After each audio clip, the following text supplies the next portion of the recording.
আমি গোলাম তোমার হে পরওয়ার,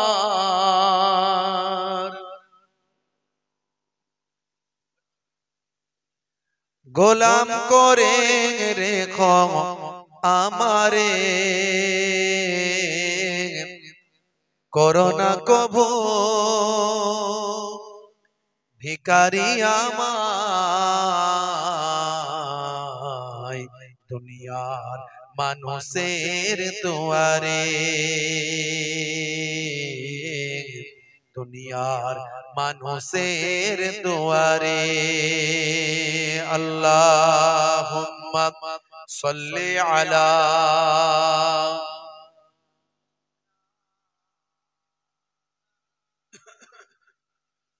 ওয়া আলা আলি সাইয়্যিদিনা।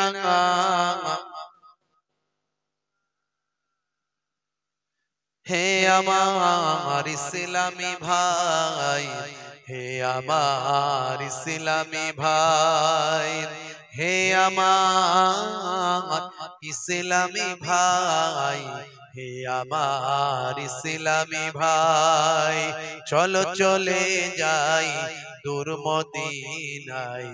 হে আমার ইসলামী ভাই, হে আমার ইসলামী ভাই, হে আমার ইসলামী ভাই। আল্লাহুম্মা সাল্লি আলা সাইয়্যিদিনা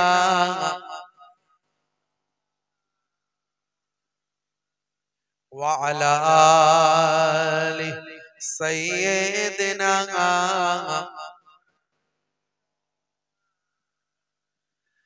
আজকের যুগটা কোথায় যে নেমেছে তা আমাদের কি মনেতে জেগেছে?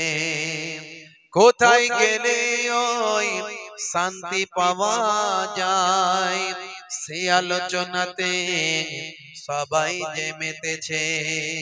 দেখো আজ দুনিয়ায় কি সব চলছে, মদ জুয়া গানেতে মুসলিম নাচছে। হে আমার ইসলামী ভাই, হে আমার ইসলামী ভাই, হে আমার ইসলামী ভাই, হে আমার ইসলামী ভাই। আল্লাহুম্মা সাল্লি আলা সাইয়্যিদিনা মাওলানা মুহাম্মদ ওয়া আলা আলি।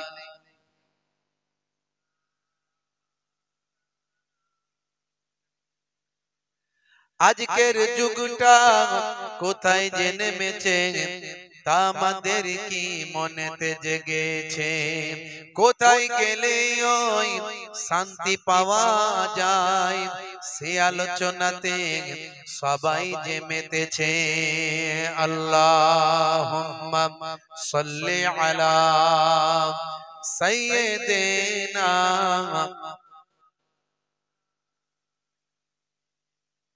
ওয়া আলা আলি।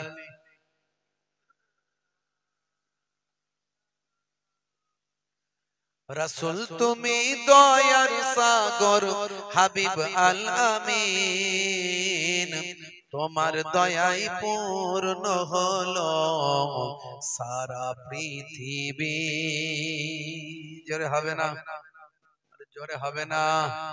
তোমার দয়ায় পূর্ণ হলো সারা পৃথিবী। তুমি করলে দুঃখ মোচন দুঃখী মহিলাদের, তুমি দিলে অধিকার ফিরিয়ে তাদের।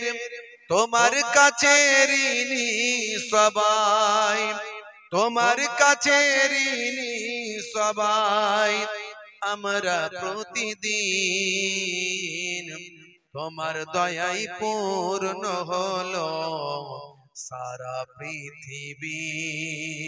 আল্লাহুম্মা সাল্লি আলা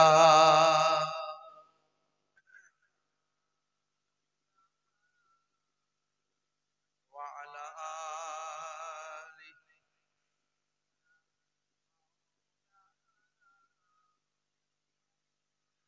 হে আমার ইসলামী ভাই, হে আমার ইসলামী ভাই, আমাকে ডেকে নাও নবী দো জাহান, আমি যে তোমার গো মদিনার গোলাম। জোরে হবে না? আরে জোরে হবে না? আমাকে ডেকে নাও নবী দো জাহান, আমি যে তোমার গো মদিনার গোলাম। তোমারই নামটা মনেতে এঁকেছি, তোমারই ফুল দিয়ে মালা গেঁথেছি, তোমারই ইশকে আমি যে ডুবেছি, তোমারই সাফাত আমি যে চেয়েছি। আমাকে ডেকে নাও নবী দো জাহান, আমাকে ডেকে নাও নবী দো জাহান, আমি যে তোমার গো মদিনার গোলাম। আল্লাহুম্মা সাল্লি আলা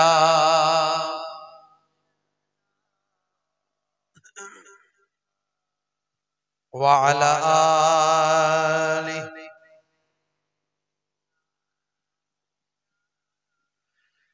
তুমি যে এ ধরাই নিয়ে এলে শান্তি, লাখো কোটি হৃদয়ে পেল যে প্রশান্তি। তুমি যে এ ধরাই নিয়ে এলে শান্তি, লাখো কোটি হৃদয়ে পেল যে প্রশান্তি। তোমারই নামেতে কলম ধরেছি, তোমারই নাত আমি কণ্ঠে গেয়েছি। জোরে হবে না? জোরে হবে না? তোমারই নামেতে কলম ধরেছি, তোমারই নাত আমি কণ্ঠে গেয়েছি। আমাকে ডেকে নাও নবী দো জাহান, আমাকে ডেকে নাও নবী দো জাহান, আমি যে তোমার গো মদিনার গোলাম। আল্লাহুম্মা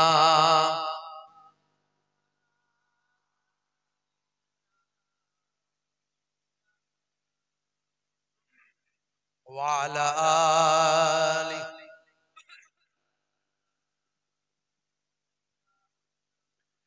আমি হব মদিনার সারা বেলা ঝাড়ুদার, রওজার কিনারে কেটে যাবে দিন আমার। আমারি স্বপ্ন যদি হয় গো পূরণ, ধন্য হবে মোর জীবন মরণ। আমারি স্বপ্ন যদি হয় গো পূরণ, ধন্য হবে মোর জীবন মরণ। আমি হব মদিনার সারা বেলা ঝাড়ুদার, রওজার কিনারে কেটে যাবে দিন আমার। আল্লাহুম্মা সাল্লি আলা ওয়া আলা আলি। আমি হব রাসূলের রওজার চৌকিদার, হতে পারি যেন গো সাফাতের দাবিদার। আমি হব রাসূলের রওজার চৌকিদার, হতে পারি যেন গো সাফাতের দাবিদার। আমারি স্বপ্ন যদি হয় গো পূরণ, আমারি স্বপ্ন যদি হয় গো পূরণ, ধন্য হবে মোর জীবন মরণ। আমারি স্বপ্ন যদি হয় গো পূরণ, ধন্য হবে মোর জীবন মরণ। আমি হব মদিনার সারা বেলা ঝাড়ুদার, রওজার কিনারে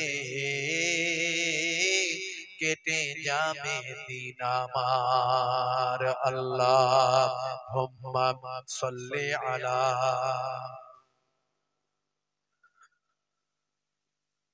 ওয়া আলা আলি।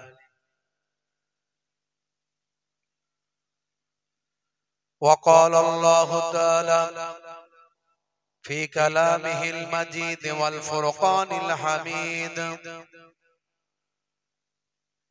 يا أيها الذين آمنوا اتقوا الله حق تقاته ولا تموتن إلا وأنتم مسلمون.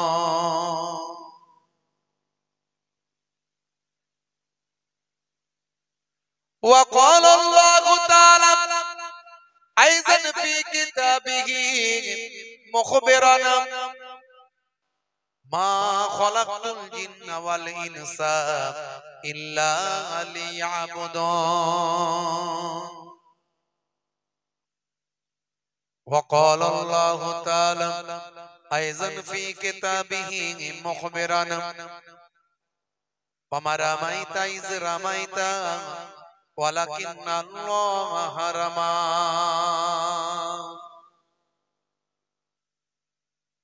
وقال النبي صلى الله عليه وسلم: من تمسك بسنتي عند فساد أمتي فله أجر 100 شهيد إلى آخر الحديث، أو كما قال عليه الصلاة والتسليم.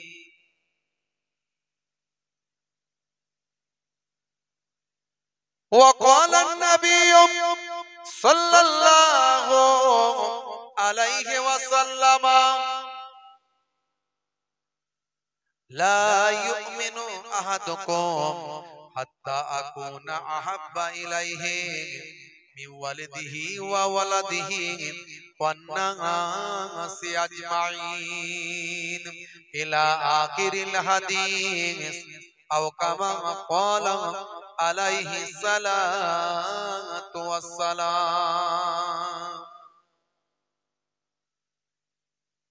শ্রদ্ধেয় সম্মানীয় আজকের সভার সভাপতি, মঞ্চে উপবিষ্ট এবং সামনে উপবিষ্ট আমার দিন দরদি, ইসলাম দরদি আমার ভাইরা, বাপজিরা, তরুণ যুবকেরা, আমার পিয়ারেরা, স্নেহের বাচ্চারা, অলক্ষ্যে অবস্থিত ধার্মিকা মা ও বোনেরা, মাইক্রোফোনের আওয়াজে কান লাগিয়ে আছেন জাতি, ধর্ম, বর্ণ নির্বিশেষে শ্রোতা বন্ধুরা, প্রত্যেককে আমি মোহেবুল্লাহ হুসাইনি আমার হরিফখোলা দরবার শরীফের পক্ষ থেকে আন্তরিক সালাম, শুভেচ্ছা, ভালোবাসা জ্ঞাপন করি।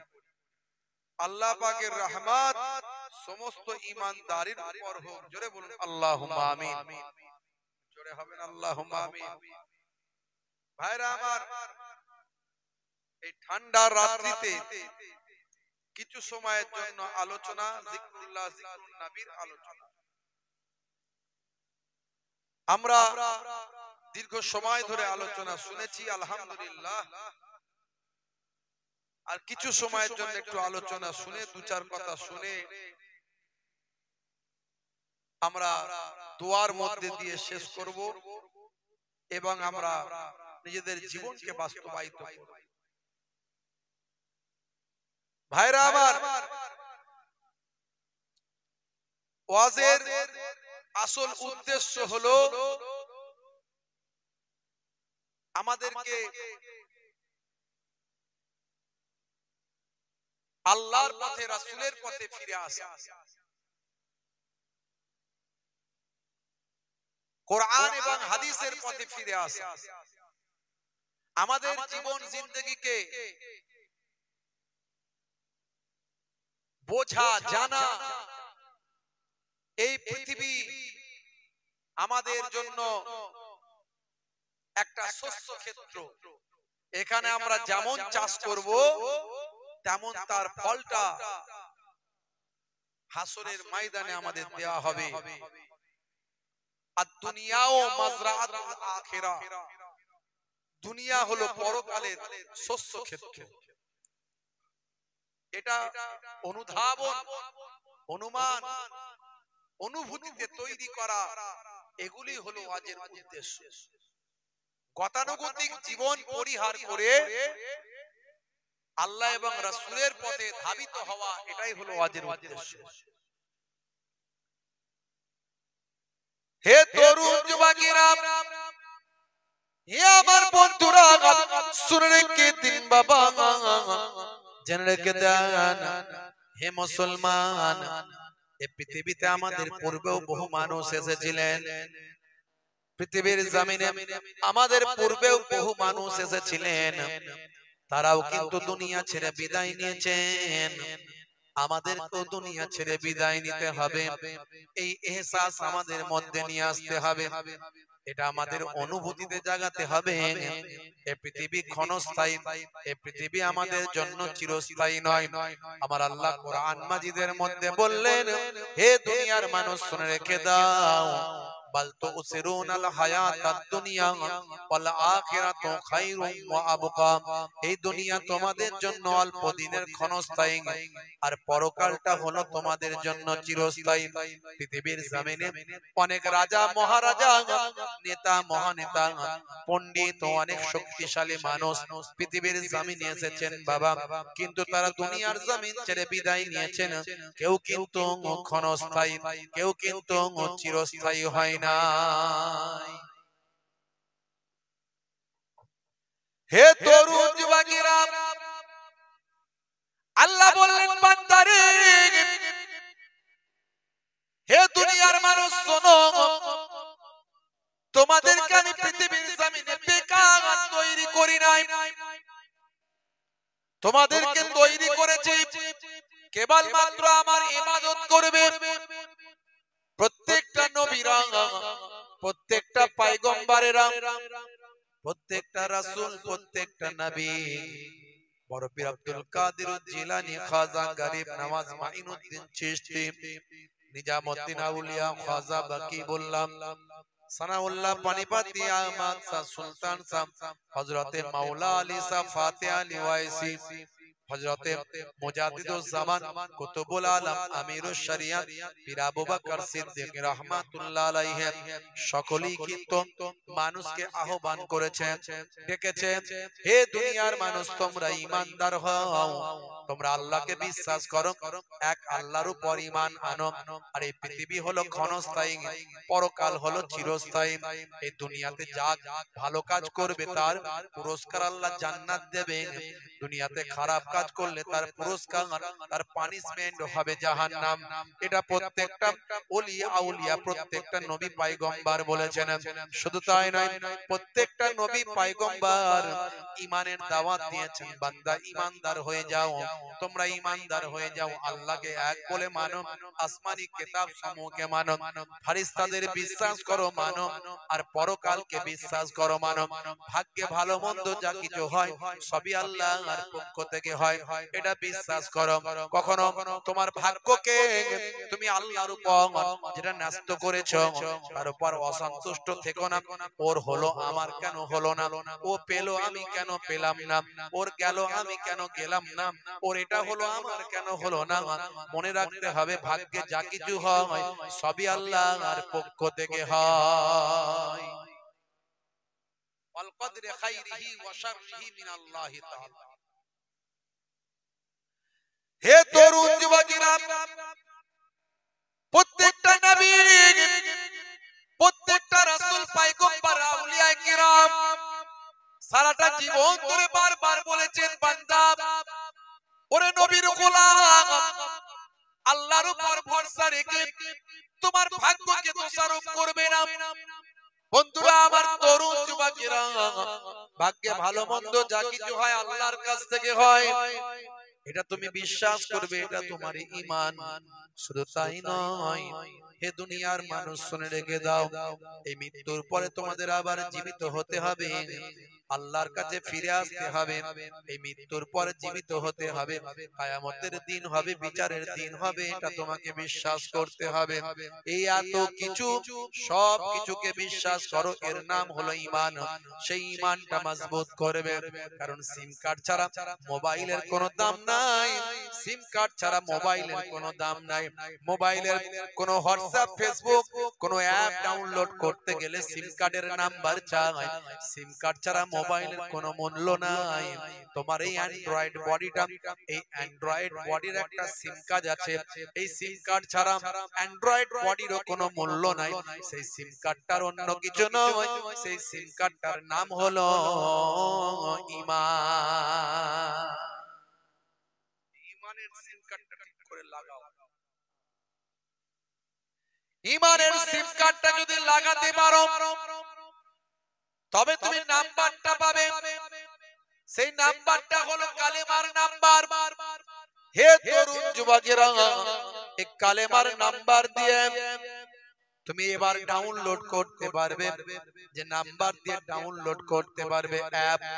একটা অ্যাপের নাম হলো ওখানে হোয়াটসঅ্যাপ, ওখানে ফেসবুক, এখানে একটা অ্যাপের নাম হলো নামাজ, একটা অ্যাপের নাম হলো রোজা।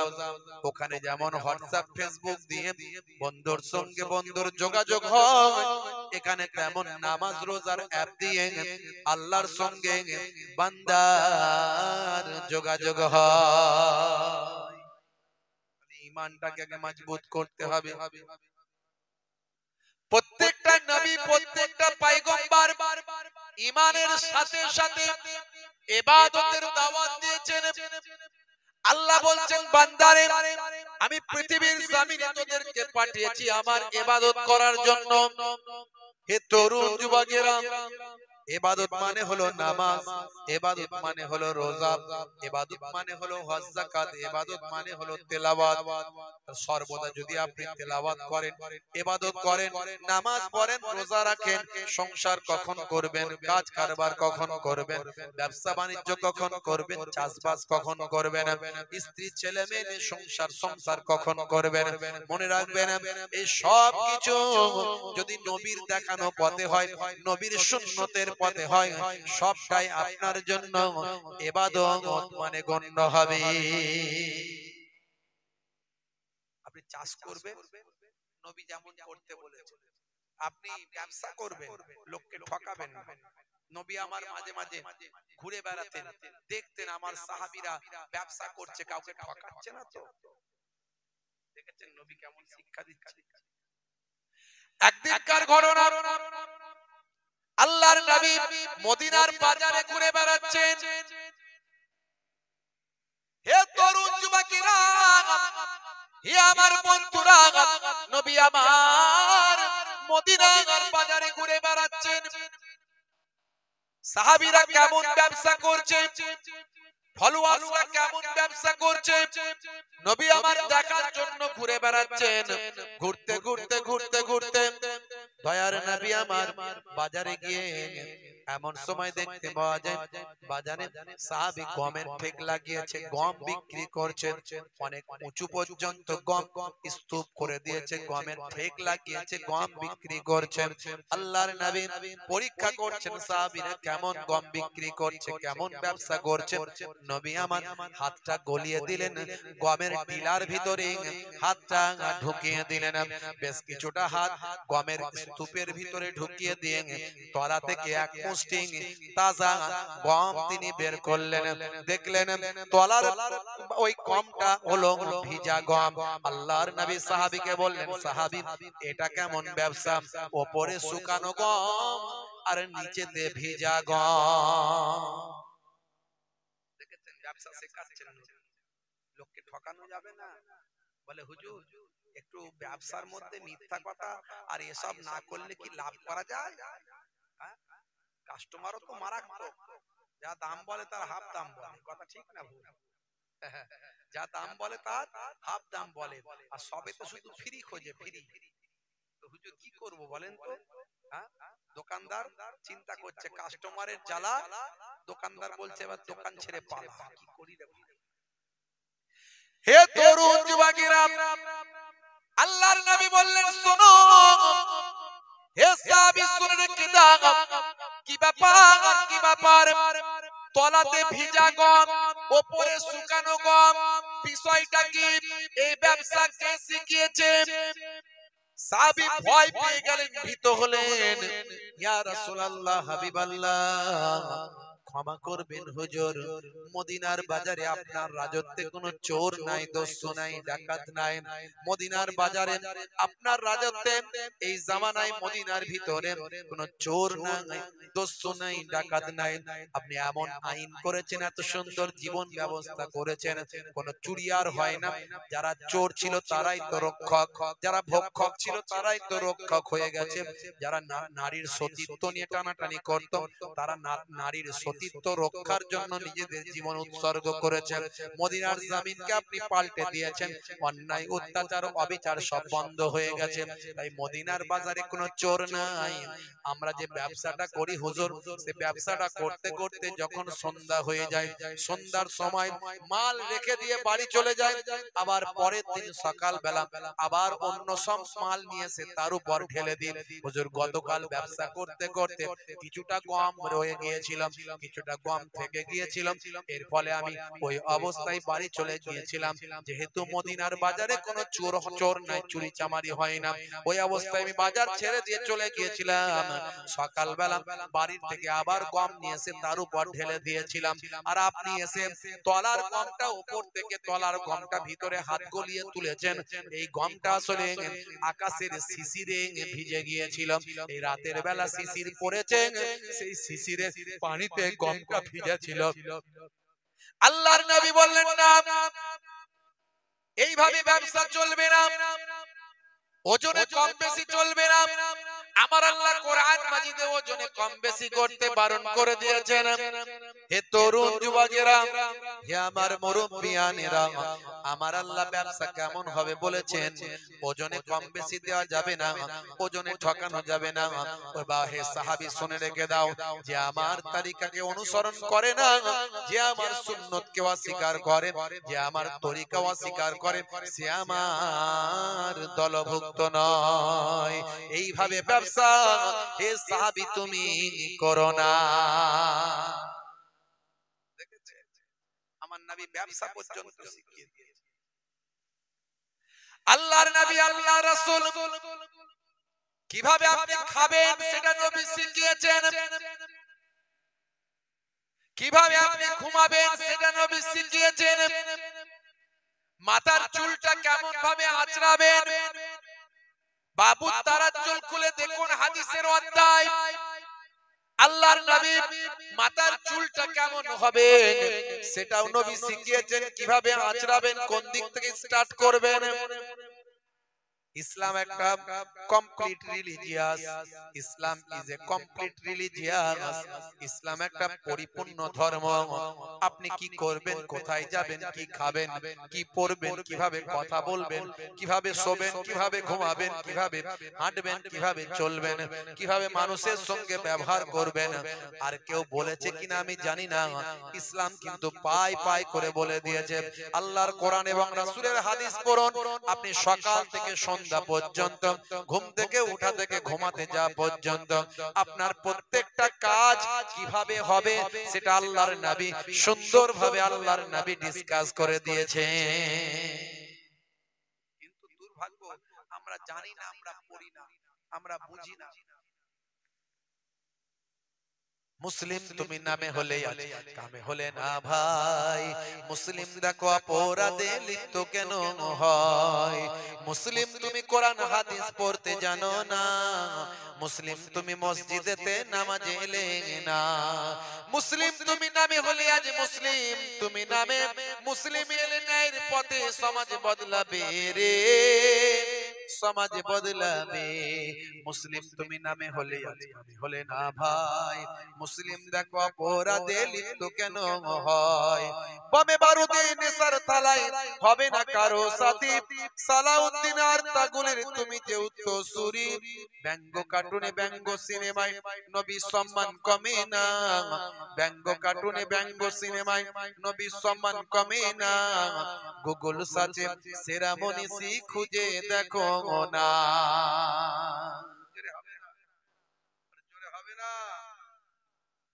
আল্লাহর নবী সব শিখিয়ে দিয়েছে।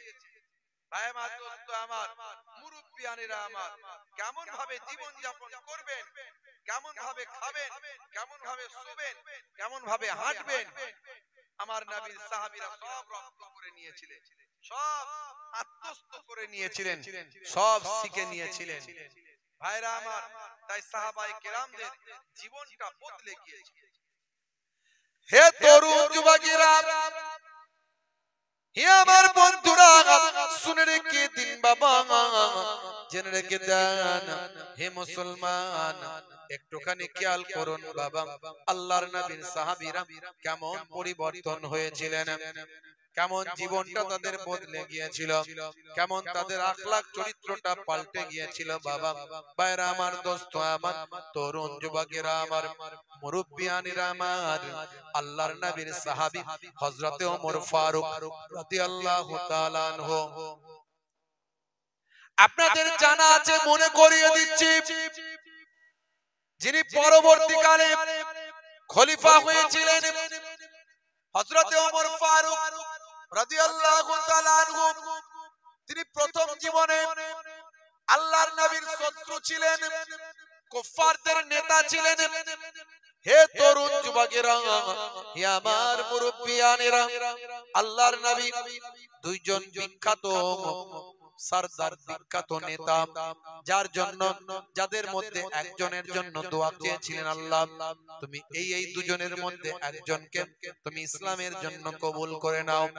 ভাইরা আমার, আমার আল্লাহ আল্লাহর নবীর দোয়াকে কবুল করে নিয়ে হযরতে ওমরকে ইসলামের জন্য কবুল ও মঞ্জুর করেছিলেন। হে তরুণ যুবকেরা, হে আমার বন্ধুরা, হে আমার মুরব্বিয়ানেরা, শুনে রেখে দিন বাবা, যিনি প্রথম জীবনে একজন মক্কার জমিনের বিখ্যাত কুফফারদের নেতা ছিলেন, দারুন নাদওয়া, মক্কার কুফফারদের আলোচনার ময়দান, আলোচনার গৃহ, পার্লামেন্ট, দারুন নাদওয়া বলা হয়, পার্লামেন্ট। মক্কার কুফফাররা দারুন নাদওয়ায় ভাই আমার তারা আলোচনা করে, তাদের বাপ 14 পুরুষের ধর্ম মানুষ বিসর্জন দিয়ে আল্লাহর নবীকে নবী বলে মেনে নিচ্ছে, আল্লাহকে এক বলে মেনে নিচ্ছে। 360টা খোদা ছেড়ে দিয়ে মানুষ আল্লাহর নবীর দেওয়া এক খোদায় বিশ্বাস করছে। এর জন্য মক্কার কুফফারে কুরাইশদের আবু জাহিল, আবু লাহাব, আবু সুফিয়ান, উতবা, সাইবারা সব মিটিং করেছে। সেখানে হযরতে ওমর ফারুক আছে। এবারে আল্লাহর নবীকে আর সহ্য করা যাবে না, নবীকে পৃথিবীর জমিন থেকে ধূলিসাৎ করে দিতে হবে, নবীকে পৃথিবীর জমিন ছেড়ে পৃথিবীর জমিন থেকে বিদায় দিতে হবে, নবীকে হত্যা করতে হবে। কে পারবে নবীকে বিদায় করে দিতে? হযরতে ওমর ফারুক বললেন, আমি মুহাম্মদ সাল্লাল্লাহু আলাইহি ওয়াসাল্লাম, সকলে বলুন সাল্লাল্লাহু আলাইহি ওয়াসাল্লাম, আমি মুহাম্মদ সাল্লাল্লাহু আলাইহি ওয়াসাল্লামকে পৃথিবীর জমিন থেকে বিদায় করে দেব। উন্মুক্ত তরোয়াল নিয়ে আল্লাহর নবীর খোঁজে হযরতে ওমর ফারুক বেরিয়ে গেলেন। আওয়াজ আপনাদের শোনা মনে করাচ্ছি, এটা ওয়াজ করছি, মনে করিয়ে দিচ্ছি। দেখো কিভাবে পরিবর্তন। হে তরুণ যুবকেরা, হে আমার বন্ধুরা, সংক্ষেপে বলে দিই, ডিটেইলস ঘটনা আমি যাচ্ছি না। এমন সময় একজন জিজ্ঞাসা করলো, ওমর যাচ্ছ কোথায়? এত উত্তেজিত হয়ে রাগান্বিত হয়ে যাচ্ছ কোথায়? হযরতে ওমর বলল, আমি মুহাম্মদ সাল্লাল্লাহু আলাইহি ওয়াসাল্লাম, সে নাকি নবী হয়েছে, আমাদের 360 খোদা আমরা মেনে চলি, আর সে নাকি এক খোদায় বিশ্বাসী। মানুষকে বলছে একটা খোদা মানতে হবে, 360টা খোদা নয়।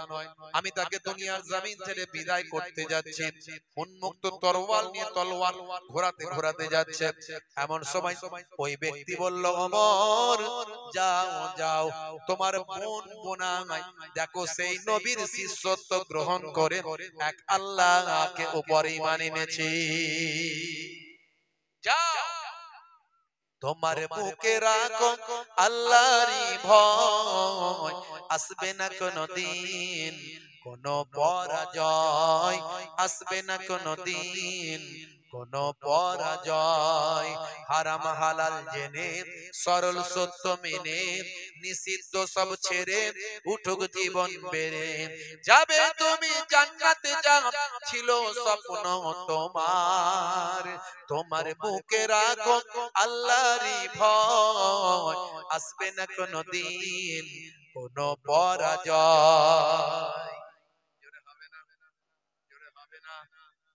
যাও তাড়াতাড়ি দেখো, তুমি যে মুহাম্মদ সাল্লাল্লাহু আলাইহি ওয়াসাল্লাম, যাকে তুমি হত্যা করতে চাও, তোমার বোন বোনাই তার হাতে হাত দিয়ে শিষ্যত্ব গ্রহণ করেছে।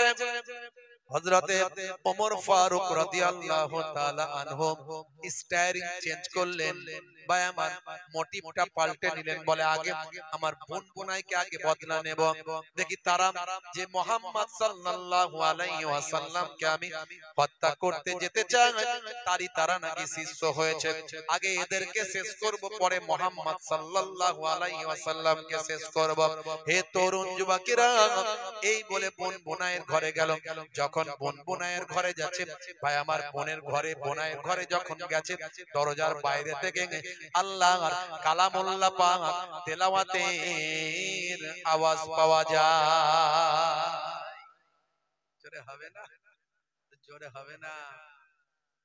হে তরুণ যুবকেরা, হযরতে ওমর উন্মুক্ত তরোয়াল নিয়ে রাগান্বিত অবস্থায় ঘরের ভিতরে ঢুকলেন। ঢুকে গিয়ে বললেন, হে আমার বাহিন, হে আমার বোনাই, বলো তোমরা নাকি মুহাম্মদুর রাসূলুল্লাহর শিষ্য হয়েছো, তোমরা নাকি এক আল্লাহকে মেনে নিয়েছো, তোমরা এখন কি তেলাওয়াত করছিলে, কি পাঠ করছিলে? সেই সময় তারা বলল, না না ভাই, শোনো শোনো শোনো শোনো, তুমি রাগান্বিত হয়েও না ভাই, তুমি যা শুনেছো ঠিক শুনেছো।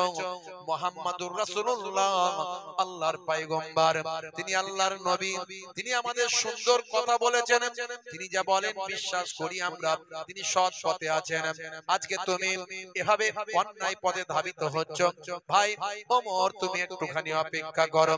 কোনো কথা শুনলো না, বোনাইকে প্রচন্ড ভাবে মারধর করলো, অবশেষে বোনকেও প্রচন্ড ভাবে মারধর করলো।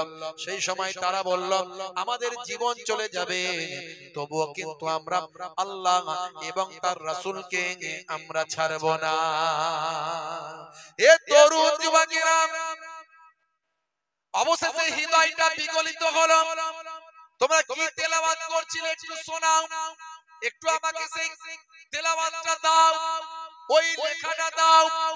তখন তার বোন বোনাই বলেছিল, হে ওমর, তুমি এখন অপবিত্র আছো, এই লেখাটা বড় পবিত্র, এটা হলো আল্লাহর কালাম। আল্লাহর কালামে হাত দিতে গেলে পবিত্র হতে হয়, আগে গোসল করতে হবে, ওযু করতে হবে, তবে তুমি আল্লাহর কালামটা ছুঁতে পারবে, পড়তে পারবে। আমাকে একটু তেলাওয়াত তবে শোনাও। একটু তেলাওয়াতটা যখন তার বোনাই তেলাওয়াত করে শোনালেন, ভাই আমার তেলাওয়াতটা যখন শুনলেন, হযরতে ওমর মানে তো বোঝেন, আল্লাহর কালামুল্লাহ পাকে কি বলা হচ্ছে মানেটা তো বুঝতে পারেন। তেলাওয়াতটা শুনলেন, মুগ্ধ হলেন। আহারে আল্লাহর বাণী কি সুন্দর সুন্দর, কি ব্যাখ্যা, কি মর্যাদা। আল্লাহর বাণী তেলাওয়াত খানা শুনে হযরতে ওমর বললেন, আমি বুঝেছি তোমরা কেন মুহাম্মদুর রাসূলুল্লাহর শিষ্য হয়েছ। আজ আমি মুগ্ধ হলাম, আজ আমি তেলাওয়াত শুনে মুগ্ধ হলাম। আমি ভুল বুঝেছিলাম, এখনই আমি যাব মুহাম্মদুর রাসূলুল্লাহর কাছে, তার হাতে হাত দিয়ে কালেমা খানা পড়তে চাই। জোরে হবে না? জোরে হবে না? হে তরুণ যুবকেরা, হে আমার বন্ধুরা, হে আমার মুরব্বিয়ানিরা, শুনে রেখে দিন বাবা, উন্মুক্ত তলোয়ার নিয়ে যখন হযরতে দয়াল নবী পাকের হুজরা মুবারকের কাছে যখন যাচ্ছে, সাহাবীরা রাগান্বিত, ওমর আসছে হুজুর, ইয়া রাসূলুল্লাহ, ওমর আসছে তলোয়ার হাতে নিয়ে। আল্লাহর নবী বললেন, ওমরকে আসতে দাও। সাহাবীরা বললেন, আজ ওমরের একদিন কি আমাদের একদিন? যদি ওমর যদি নবীর উপর আঘাত করার চেষ্টা করে, তাহলে ওমরকে পৃথিবীর জমিন থেকে আমরা সরিয়ে দেব। আমার নবীর গায়ে যেন একটা আঁচড় না আসে, আমার রাসূলের গায়ে একটা আঁচড় আসতে দেব না। প্রয়োজনে ওমরকে পৃথিবীর জমিন থেকে সরিয়ে দেব। আল্লাহর নবী ভয় পেলেন না। আল্লাহর নবীর মনেতে কোনো চেহারার মধ্যে কোনো দুঃখ, কোনো ভয়ের লেশ পর্যন্ত দেখা গেল না। আল্লাহর নবী এমন সময় দোয়া চেয়েছিলেন, সাহাবীরা বুঝতে পারলেন নবীর দোয়া মনে হয় কবুল হয়ে গেল। দেখা গেল হযরত ওমর আল্লাহর নবীর কাছে এসে একেবারে ভাই আমার সহজ সরল শান্ত মানুষের মতো বললেন, ইয়া রাসূলুল্লাহ, হাবিবাল্লাহ, আজকে আমি আপনাকে আঘাত করতে বেরিয়েছিলাম, কিন্তু মাঝপথে আমি আপনার ভক্ত হয়ে গেলাম। পড়িয়ে দিন মহাবাণী মহাকালেমা, কালেমা পড়ে আমি আজ থেকে আপনার সাহাবীর খাতায় নামটা লিখিয়ে দিলাম। জোরে হবে না? সাহাবীরা সব আনন্দে আত্মহারা। হে ওমর, দুজনের জন্য দোয়া চেয়েছিল, আল্লাহ তোমাকেই কবুল করে নিয়েছে। তার মধ্যে সেই হযরত ওমর ফারুক কিভাবে পরিবর্তন হলেন, পরবর্তীকালে কি আখলাক, কি চরিত্র, কিভাবে চেঞ্জ হয়েছিলেন, আমরা নবীর শিষ্য, আমরা কতটা চেঞ্জ হয়েছি একটু ভাবুন। বাইতুল মুকাদ্দাস নিয়ে লড়াই চলছে, আজও পাশ্চাত্যের জমিনে, মধ্যপ্রাচ্যের জমিনে। হে তরুণ যুবকেরা, আজও দেখুন বাবা, বাইতুল মুকাদ্দাসের জন্য একটা দেশ পর্যন্ত পৃথিবীর জমিন থেকে প্রায় ধ্বংসের দিকে চলে গেছে। দেশটার নাম আমি শর্ট ফর্মে সংক্ষেপে বলি, ফিলি। আপনারা পুরোটাই বুঝতে পারছেন, কারণ পুরো শব্দ দিয়ে যদি বলি এদের অসুবিধা আছে। হে তরুণ যুবকেরা, হে আমার মুরব্বিয়ানিরা, তারা কিন্তু আজকে বাইতুল মুকাদ্দাসের জন্য নিজেদের জীবনকে উৎসর্গ করেছে। তারা বলেছে আমাদের জীবন যাবে যাক, কিন্তু বাইতুল মুকাদ্দাস এটা আমাদের মসজিদ, এই মসজিদকে আমরা হারাতে চাই না। হে তরুণ যুবকেরা, হে আমার মুরব্বিয়ানিরা, আজ 1.5 বছর ধরে বাইতুল মুকাদ্দাসের জন্য জালিমদের সঙ্গে লড়াই চলছে। প্রায় কিছু কম বেশি 50,000 মানুষ নিজেদের জীবনকে উৎসর্গ করেছে বাইতুল মুকাদ্দাসের জন্য। ভাইরা আমার, পৃথিবীর 3 নাম্বার মসজিদ, 1 নাম্বার মসজিদ হলো বাইতুল্লাহ, আল্লাহর কাবা ঘর। এই কাবা ঘর হলো বাইতুল্লাহ, আল্লাহর ঘর। এখানে 1 রাকাত নামাজ পড়লে 1 লক্ষ রাকাত নামাজের সওয়াব। 2 নাম্বার, পৃথিবীর ভাই আমার বাইতুল্লাহর পরে পৃথিবীতে যে ঘরটা তৈরি হয়েছিল সেটাই হলো বাইতুল মুকাদ্দাস। মনে রাখবেন, ফেরেশতারা বাইতুল মুকাদ্দাস প্রথম তৈরি করেছিলেন। পরবর্তীকালে হযরত নবী সুলাইমান আলাইহিস সালাম বাইতুল মুকাদ্দাস তৈরি করেছিলেন। কারণ বাইতুল্লাহ তৈরি হওয়ার পর, কাবা ঘর তৈরি হওয়ার অল্প কিছুদিনের মধ্যেই বাইতুল মুকাদ্দাস পৃথিবীর জমিনে তৈরি হয়েছিল। হে তরুণ যুবকেরা, হে আমার মুরব্বিয়ানেরা, তাই মর্যাদার দিক থেকে সবচেয়ে 1 নাম্বার হলো বাইতুল্লাহ, কাবা ঘর। 1 রাকাত নামাজ পড়লে 1 লক্ষ রাকাত নামাজের সওয়াব। এরপরে মর্যাদার দিক থেকে আমার নবীর খাতিরে 2 নাম্বার স্থান লাভ করে মসজিদে নববী শরীফ। জোরে হবে না? মসজিদে নববী শরীফে যদি কোনো বান্দা এক রাকাত নামাজ পড়ে 50,000 রাকাত নামাজের সওয়াব পায়। 3 নাম্বার হলো বাইতুল মুকাদ্দাস। বাইতুল মুকাদ্দাস এখানে যদি বান্দা এক রাকাত নামাজ পড়ে 25,000 রাকাত নামাজের সওয়াব পায়। হে তরুণ যুবকেরা, এই বাইতুল মুকাদ্দাস ভাই আমার আজ থেকে দ্বন্দ্ব নয়। বাইতুল মুকাদ্দাসে অসংখ্য নবী পয়গম্বরদের আগমন ঘটেছিল। হযরতে মা মারিয়াম আলাইহিস সালাম এই বাইতুল মুকাদ্দাসের চত্বরে ভাই আমার হুজরাতে থেকে তিনি সেখানে জীবন যাপন করেছিলেন। সারাটা জীবন বাইতুল মুকাদ্দাসের চত্বরে তিনি কাটিয়েছিলেন। বাইতুল মুকাদ্দাসের চত্বরে জীবন যাপন করেছিলেন। হে তরুণ যুবকেরা, হযরতে ইব্রাহিম আলাইহিস সালাম, হযরতে ভাই আমার ইয়াকুব হযরতে ইয়াকুব আইয়ুব আলাইহিস সালাম, হযরতে ভাই আমার দাউদ সুলাইমান আলাইহিস সালাম বাইতুল মুকাদ্দাসের জমিনে, বাইতুল মুকাদ্দাসের আশেপাশে, বাইতুল মুকাদ্দাসের চত্বরে অসংখ্য নবী রাসূলদের আগমন ঘটেছিল। হে তরুণ যুবকেরা, আমরা যে ইহুদ এবং নাসারা বলি, এগুলো ইব্রাহিম নবীর জামানার আগে কিছু ছিল না। ইসলাম নাম প্রত্যেকটা নবীরা আল্লাহর কাছে দোয়া চেয়েছিলেন, হে আল্লাহ আমাকে ঈমানের হালতে রাখো, আমাকে ইসলামের হালতে রাখো, আমাকে মুসলিমের হালতে রাখো। প্রত্যেকটা নবী পয়গম্বর মুসলমান ছিলেন, ভাই আমার ইসলাম ধর্ম মেনেছিলেন। প্রত্যেকটা নবী পয়গম্বর ঈমানের সঙ্গে জীবন যাপন করেছিলেন। এই জন্য ইসলাম ভাই আমার পৃথিবীর শুরু থেকে ইসলাম ধর্ম, আর ইসলাম ধর্ম কমপ্লিট হয়েছে আমার আপনার নবীর হাত ধরে। কেউ কেউ বলে ইসলাম ধর্ম নাকি সবচেয়ে শেষের, না না, জানে না, আমার নবীর হাত ধরে বিদায় হজের সময় ইসলাম ধর্ম কমপ্লিট ধর্মেতে পরিণত হয়েছে, কমপ্লিট রিলিজিয়াসে পরিণত হয়েছে, পরিপূর্ণতা লাভ করেছে। কিন্তু ইসলাম ধর্ম এসেছে বাবা আদম আলাইহিস সালাম থেকে। আজ থেকে 7,000 বছর আগে পৃথিবীর বুকে যে মানুষটা প্রথম এসেছিলেন তিনি হলেন হযরতে আদম আলাইহিস সালাম। আমরা বলি আদম, ইহুদ নাসারারা বলে অ্যাডাম, আমরা বলি হাওয়া, তারা বলে ঈব, আমরা বলি ইব্রাহিম, তারা বলে আব্রাহাম, আমরা বলি দাউদ, তারা বলে ডেভিড, আমরা বলি সুলাইমান, তারা বলে সুলেমান, আমরা বলি মুসা, তারা বলে মোজেস, আমরা বলি ঈসা, তারা বলে যিশু, আমরা বলি মারিয়াম, তারা বলে মেরি, আমরা বলি ফেরাউন, তারা বলে ফারাও। খালি নামগুলো পাল্টে গেছে, ব্যক্তিগুলো এক। হে তরুণ যুবকেরা, কিন্তু ফারাও বা ফেরাউন এগুলো হলো উপাধি, যেমন রাজা, বাদশা, সুলতান এগুলো হলো উপাধি। হে তরুণ যুবকেরা, বহু পূর্বে থেকে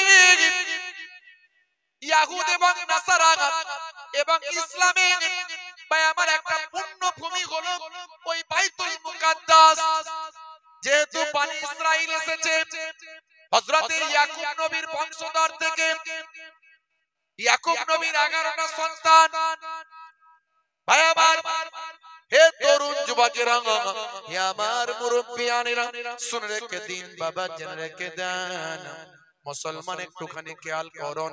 হে জওয়ান যুবকেরা, হে আমার মুরব্বিয়ানেরা, ভাইরা আমার, তরুণ যুবকেরা আমার, ইয়াকুব নবীর এই সন্তানদের মধ্যে থেকে একটা সন্তানের নাম হলো ইয়াহুদা।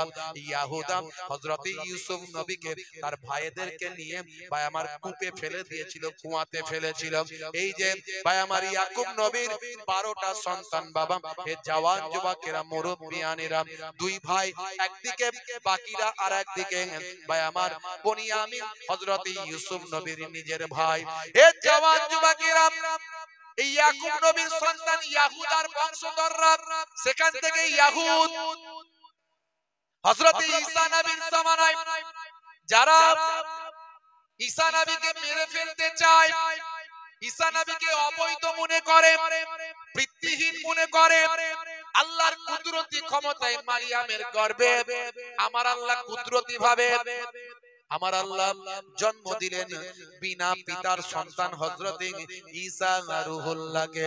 আমার আল্লাহ পৃথিবীর মানুষকে শিক্ষা দেওয়ার জন্য ঈসা নবীর কোন পিতা দিলেন না, পিতাবিহীন সন্তান দিলেন। আমার আল্লাহ বুঝিয়ে দিতে চান পৃথিবীর মানুষকে, হে পৃথিবীর মানুষ দেখো, আমি আল্লাহ আমার ক্ষমতা পিতা মাতা ছাড়া পৃথিবীর জমিনে মানুষ সৃষ্টি করেছি, তার নাম হলো হযরতে আদম আলাইহিস সালাম। আবার পিতা ছাড়া শুধু মায়ের মাধ্যমে সন্তান পৃথিবীর জমিনে দিয়েছি, তার নাম হলো হযরতে ঈসা রূহুল্লাহ। কিন্তু ইহুদিরা মানতে পারে না। হে তরুণ যুবকেরা, ইহুদিরা ইলজাম দিল, বদনাম দিল, ঈসা নবীকে মেরে ফেলতে চায়। ভাইরা আমার, ইহুদিরা তারা মুসা নবীকে মোজেস মনে করে মুসা নবীকে তারা মেনে চলে।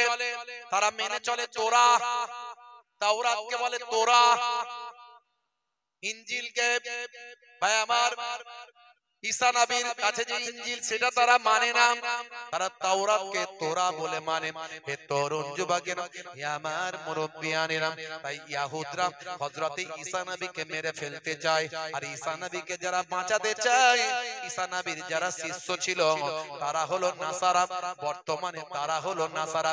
তাই তারা দেখবেন তাদের মাঝখানে ওই যে ক্রুশবিদ্ধ করা ভাই আমার একটা মানুষের ছবি দেখা যায়, সেটাকে তারা ভাই আমার যিশু বলে, আর আমরা বলি ঈসা। আসলে ঈসা নবী মারা যাননি। ঈসা নবীকে যখন মারার চেষ্টা করা হয়েছিল, তখন যে সবচেয়ে বেশি শত্রুতা করেছিল তাকে আল্লাহ ঈসা নবীর চেহারা দিয়েছিল। সেই চেহারা দেখে তারা নিজেদের লোককে মেরে ফেলেছিল। ভাই আমার, আসলে ঈসা নবীকে আল্লাহ আকাশে তুলে নিয়েছিলেন। ঈসা নবী আমার নবীর জীবন জিন্দেগির কথা জানতে পেরে আমার নবীর ক্ষেত্রে বলেছিলেন, কোরআন মাজিদ খুলে দেখো না, আমার নবীর সুসংবাদ দিয়েছিলেন ঈসা নবী, ও মুবাশশিরাম বিরাসূলিন, একজন রাসূলের সুসংবাদ দিলেন ঈসা নবী। তার শিষ্যদের বললেন, শোনো, আমার পরে একজন নবী আসবেন, আমার পরে একজন নবী আসবেন, ইয়াতি মিন বাদ ইসমুহু আহমদ, আমার পরে একজন প্রফেট আসবেন যার নাম হবে আহমদ। আল্লাহর নবীর নামখানা শুনে, আল্লাহর নবীর মর্যাদা সম্মানের কথা শুনে, আখিরি জামানার পয়গম্বরের ইজ্জতের কথা শুনে হযরতে ঈসা রূহুল্লাহ বলেছিলেন, হে আমার আল্লাহ, আহারে আমি যদি নবী না হয়ে আখিরি জামানার পয়গম্বরের উম্মত হয়ে যেতাম, ইয়া লাইতানি কুনতু মিন উম্মতে মুহাম্মাদিন, হায় হায় হায়, কত না ভালো হতো। আমার আপনার নবীর উম্মত হিসাবে আখিরি জামানায় হযরতে ঈসা রূহুল্লাহর আগমন ঘটবে। ঈসা রূহুল্লাহ চৌথা আসমানে উঠে গেছেন, আর যে মারতে গিয়েছিল তাকে আল্লাহ ঈসা নবীর চেহারা বানিয়েছে। বুঝতে পারছেন? পরবর্তীকালে দাজ্জালের ফিতনা থেকে মানুষকে হেফাজতের জন্য ইমাম মাহদীকে সাহায্য করতে হযরতে ঈসা রূহুল্লাহর আগমন ঘটবে। জোরে বলুন সুবহানাল্লাহ। সব কিন্তু লড়াই সেই বাইতুল মুকাদ্দাস নিয়ে। মুসলমানরা বলে এটা আমাদের পুণ্যভূমি, সমস্ত নবীরা তো মুসলমান ছিলেন, এটা আমাদের নবী, সমস্ত নবীরাই আমাদের নবী, এটা আমাদের পুণ্যভূমি। বাইতুল মুকাদ্দাস আমাদের নবী সুলাইমান নবী তৈরি করেছেন, ভালো করে বুঝবেন। এইজন্য বাইতুল মুকাদ্দাস মুসলমানদের জন্য পবিত্র। জেরুজালেম বাইতুল মুকাদ্দাসের চত্বরটা মুসলমানদের জন্য পবিত্র। আবার ইহুদিরা বলছে না, ইহুদিরা বলছে না, এই নবী সুলাইমান হলো আমাদের নবী, ইনি হলেন বনি ইসরাইলের আমাদের ওই ইয়াহুদার মধ্যে থেকে। না, মনে রাখবেন, অনেকে বলে ইয়াহুদার বংশধররা হলো হযরতে সুলাইমান, হযরতে দাউদ। না, ইয়াহুদার বংশধরদের মধ্যে থেকে কোন নবী আসেন না, এটা কিছু মানুষ ভুল ধারণা করে। বরং যত নবী এসেছিলেন হযরতে বনি আমিন থেকে এসেছিলেন, ভাই আমার, তার অন্য ভাইদের থেকে এসেছিলেন। কোন ইয়াহুদার বংশধরদের মধ্যে থেকে কোন নবীর আবির্ভাব ঘটে না। এ তরুণ যুবকেরা, তারপরেও তারা মনে করে এই বাইতুল মুকাদ্দাস এটা হযরত নবী সুলাইমান তৈরি করেছেন। তাকে তারা মনে করে তিনি বনি ইসরাইলদের মধ্যে থেকে যেহেতু, তাই আমাদেরই প্রফেট, আমাদেরই নবী, তাই বাইতুল মুকাদ্দাসের চত্বর আমাদের। ভাইরা আমার, ওখানে একটা ইবাদতের জন্য একটা প্রাচীর আছে, প্রাচীর, যে প্রাচীরটায় গিয়ে তারা কান্না করে, সেখানে গিয়ে মাফ চায়, সেখানে গিয়ে প্রার্থনা করে। প্রাচীরের পাশে তারা হেলে দুলে ইবাদত করে। হে তরুণ যুবকেরা, তাই ইহুদিরা মনে করে এটা আমাদের ইবাদতখানা। আবার নাসারা যারা, তারা মনে করে এইখানেই তো মা মেরি, যাকে আমরা মারিয়াম বলি, যা মা মেরি এখানেই তো জীবন যাপন করেছেন। আর আমাদের প্রফেট হযরত ঈসা আলাইহিস সালাম, যাকে তারা যিশু মনে করেন, সেই ঈসা নবীর আগমন তো এখানেই ঘটেছিল। তাহলে তিনটে ধর্মের পবিত্র স্থান বলে ওই জায়গাটা বিবেচিত হয়। আসলে কিন্তু সমস্ত নবীরা ছিল মুসলিম, তাই ইসলাম হিসাবে সেই জায়গায় মুসলমানদের মসজিদ বা আমার বাইতুল মুকাদ্দাস সেখানে প্রতিষ্ঠিত। আমার নবী বাইতুল মুকাদ্দাসের দিকে মুখ করে প্রথম জীবনে নামাজ পড়তেন। শুধু তাই নয়, মিরাজে যাওয়ার আগে দয়ার নবী আমার বাইতুল মুকাদ্দাসে গিয়ে সমস্ত নবীদের ইমাম হয়ে 2 রাকাত নামাজ পড়িয়েছে। সেই বাইতুল মুকাদ্দাস নিয়ে লড়াই আজ থেকে নয়। হযরত ওমর ফারুক রাদিয়াল্লাহু তাআলা আনহু কেমন পরিবর্তন হয়েছিলেন দেখুন। যে ওমর ফারুক নবী পাককে জীবন থেকে, নবী পাককে দুনিয়া থেকে বিদায় করতে চান, খলিফা হওয়ার পর সে ওমর ফারুক রাদিয়াল্লাহু তাআলা আনহু বাইতুল মুকাদ্দাস মুসলমানদের হাতে ফিরিয়ে দেওয়ার জন্য চিঠি দিলেন। একজন সাহাবী গিয়ে বাইতুল মুকাদ্দাসে যে সমস্ত ইহুদা নাসারাদের আন্ডারে ছিল, তাদের যারা দায়িত্বে ছিল, তাদের কাছে চিঠিটা পৌঁছে দিল। খলিফাতুল মুসলিমিন, আমিরুল মুমিনিন খলিফাতুল মুসলিমিন হযরত ওমর ফারুক চিঠি দিয়ে পাঠিয়েছেন যাতে বাইতুল মুকাদ্দাস বিনা যুদ্ধে মুসলমানদের হাতে ফিরিয়ে দেওয়া হয়, কারণ বাইতুল মুকাদ্দাস মুসলমানদের সম্পত্তি। লড়াই আজ থেকে নয়। আজকে যে দেখছেন না 50,000 মানুষ শহীদ হয়ে গেছে, এমনি নয়। 50,000 কেন, সারা পৃথিবীর মানুষ শহীদ হয়ে যাবে, তবুও মাথা নত করবে না যে বাইতুল মুকাদ্দাস তোমাদের দিয়ে দিলাম। মাথা নত করবে না, জীবন চলে যাবে, কিন্তু মাথা নত হবে না যে হ্যাঁ তোমাদেরকে দিয়ে দিলাম, এটা বলবে। হে তরুণ যুবকেরা, হে আমার বন্ধুরা, হে আমার মুরব্বিয়ানেরা, শুনে রেখে দিন বাবা, আজকে লড়াই চলছে, আপনারা দেখছেন। মুরব্বিয়ানেরা, বাপেরা আমার, বন্ধুরা আমার, বাইতুল মুকাদ্দাসে যখন মুসলমানেরা নামাজ পড়তে যায়, তখনই ভাই আমার ওই জালেম ইলিদের ভাই আমার সৈন্যরা তাদের উপর জুলুম করে, নামাজ ঠিক মতো পড়তে দেয় না। এত কষ্ট, এত জুলুম, এত অত্যাচার সহ্য করেও নামাজ পড়া তারা বন্ধ করে না। কতজন নামাজ পড়তে গিয়ে মারা গেছে, কতজনের উপর বোমা চালানো হয়েছে, গুলি করা হয়েছে, কত অত্যাচার করা হয়েছে, তবু তারা নামাজ ছাড়ে না। প্রত্যেক দিন, প্রত্যেক ঈদের দিন, প্রত্যেক জুম্মার দিন বাইতুল মুকাদ্দাস চত্বরে ভাই আমার ওই দূর থেকে ভাই আমার মুসলমানেরা সেখানে গিয়ে নামাজে হাজির হয়ে যায়। অশ্রু চোখে লিখেছি আমি, চোখে আসে না ঘুম, মসজিদে আকসায় চলছে বোমে বারুদের ধুম। অশ্রু চোখে লিখেছি আমি, চোখে আসে না ঘুম, মসজিদে আকসায় চলছে বোমে বারুদের ধুম। উড়ছে বিমান, পড়ছে বোমা গাজার ওই বুকে,